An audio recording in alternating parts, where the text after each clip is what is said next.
ফাল্গুনের প্রভাত ফেরিতে রক্তিম সূর্যের আলোর ঝলকানির ছটায় প্রকৃতি ফিরে পেয়েছে রূপের সজীবতা।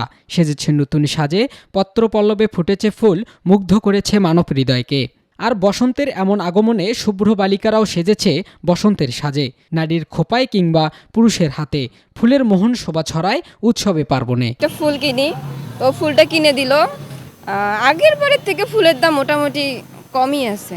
আমি তো ফুল কারোর জন্য কিনি নাই, বাট প্রিয়জন মানুষ নাই, বাট আমি বন্ধুকে দেব, এই কারণে একটু নিলাম। এটা আমার ভালোবাসার মানুষ, আমার ওয়াইফ, তার জন্য।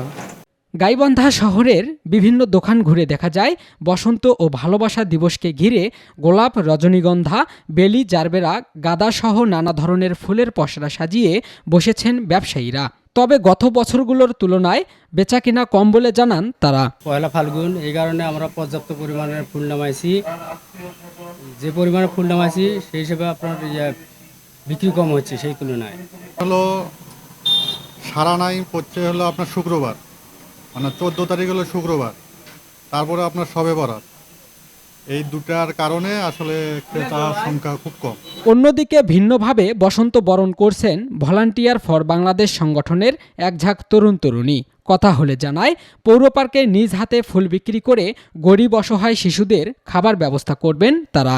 আমরা প্রতি বছর আমরা প্রায় ফুল বিক্রি করি পার্কে এসে ফুল বিক্রি করার যে মাধ্যমে যে আমরা যে অর্থটা পাই, এটা আমরা আর কি গরিব বা অসহায় মানুষদের খাবার পেছনে ব্যয় করি।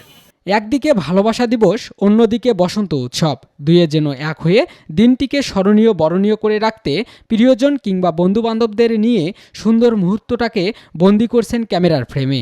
হিরণচন্দ্র বর্মন, রেডিও সারাবেলা, গাইবান্ধা।